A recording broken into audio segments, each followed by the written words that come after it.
Përfshirja e personave me aftësi të kufizuara në tregun e punës mbetet një nga sfidat kryesore për një shoqëri më gjithëpërfshirëse.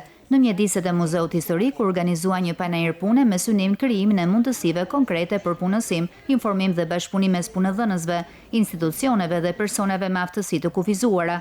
Aktiviteti u zhvillua në kuadër të një projekti të financuar nga Këshilli i Evropës. Ky panajër synon jo vetëm për krijimin e mundësive të bashkëpunimit drejt punësimit të target grupit, por nga ana tjetër edhe promovimin e aftësive të tyre nëpërmjet punimeve që ato realizojnë. Kena sa kohë që jena të luftu për mu punësuesit tonë barabar.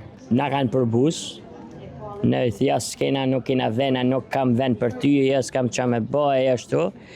E janë justifikime që thojnë të punëdhënësit. Panajiri solli së bashku institucione publike, biznese dhe organizata të shoqërisë civile duke promovuar rëndësinë e barazisë në aksesin ndaj punësimit. Aktiviteti u shoqërua dhe me performanca artistike, ku banda muzikore dhe dorë përcolli mesazhe të përfshirjes, talentit dhe mundësive të barabarta për të gjithë.